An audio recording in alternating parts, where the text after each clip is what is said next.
If someone tells you that the old Porsche continuous injection systems are a piece of cake, they should not be trusted.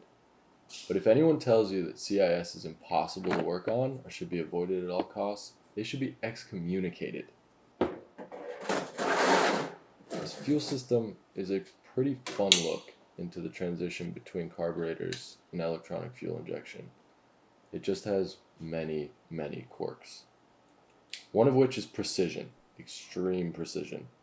So in addition to being a formal check as to whether or not the new parts solved my pressure drop issue after shutdown, I'm using the fuel gauge today to make sure everything is in spec and basically confirm whether or not there are any other issues.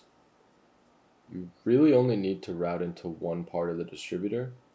This top banjo bolt is the most accurate way to check the total system control pressure. So you just go through that.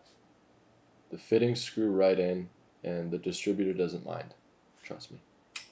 This gauge makes it pretty easy to clip in and out while testing, but right before I do, I have to unplug the wires to the warm-up regulator when the car is cold just to get the correct readings. The cold start test is basically about capturing that lowest momentary reading, and it really does read it for a couple seconds before it starts climbing back up. It's really important that the car hasn't been running hours to ensure the right readings, so the car has just been sitting overnight in this case. Checking the Haynes manual, it seems to be in spec given the outside temperature in the garage, which is important for this as well, hence the angled graph. The wires go back on for the hot test. I run the car at idle for a few minutes until the needle on the gauge stops moving. I'm looking for a resting number between 49 and 57 psi, and I got that.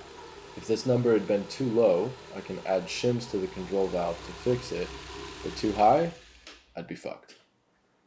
The final test comes after shutting the car down. The system needs to hold pressure to make sure there's fuel for later. 27 psi for 10 minutes is the goal, and looky there, we got that too. Once everything is done, you disconnect the gauge and put everything back where it belongs. Trust me, this gets easier and easier every time I do it, and I doubt it's the last time. And then you leave. The car isn't meant to stay in the garage forever. You're not Cameron's dad.